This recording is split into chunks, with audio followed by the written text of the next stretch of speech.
A Story for Matariki, The Promise of Puanga by Kirsty Wadsworth.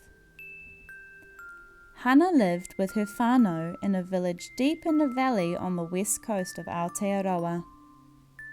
She was an adventurous child and she loved exploring the forests and many surrounding hills with her best friend, Puanga. Hana and Puanga did everything together. In spring, they made daisy chains from the flowers in the fields and watched the lambs, calves and foals playing in the sun. In summer, they dived to the cool depths of the awa and visited the beach to collect seashells and admire the schools of tiny fish.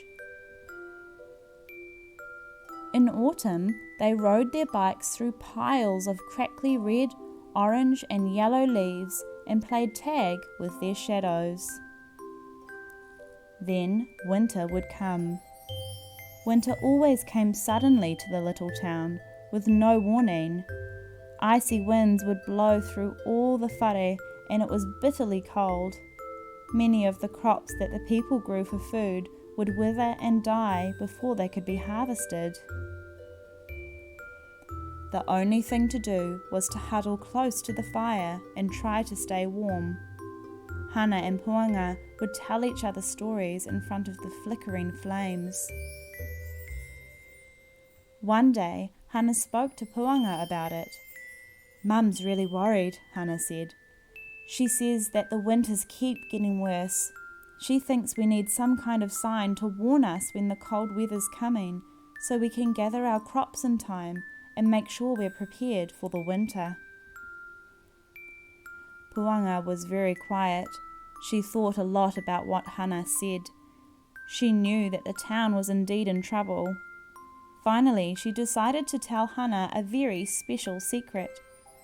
"Hana," she began, "you're my best friend, so I'm going to tell you something important. I think it could help the town." Hana waited, her eyes wide. "I'm really a star," Puanga explained. "I came down to Aotearoa to explore and go on adventures. I used to live near my cousins, the Matariki sisters, up in the sky. They are a sign that the cold weather is coming." Hana was confused. "I don't understand. I've never seen the Matariki sisters. Where are they?" Puanga smiled. "They're too low for us to see from here because we're surrounded by so many hills and mountains, but I have an idea."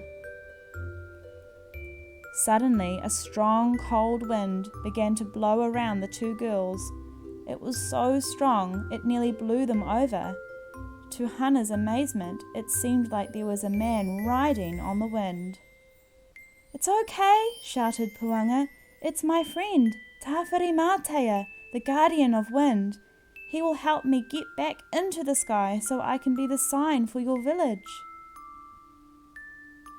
"Puanga is right," Tawhiri Mātea said. "Hana, you have been a good friend to our star.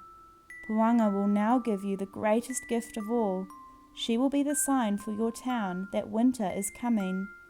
She will be a special sign just for you because you can't see our Matariki sisters.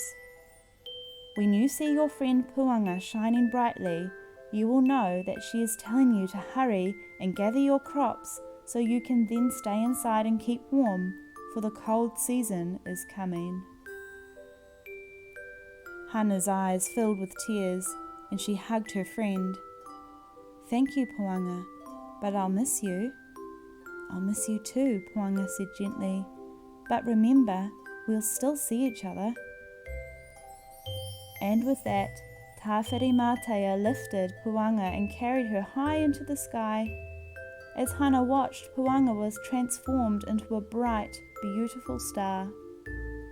Tawhiri Mātea continued to carry her high above the horizon, above her cousins, the Matariki sisters, to a place where the people of the little town could see her clearly in the early winter sky. That evening, the people noticed a bright new star shining steadily above the horizon.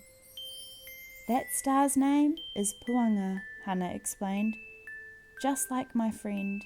She will always appear for us when winter's coming. She's our own special sign." The people were overjoyed with their new star, and Puanga has never forgotten her promise.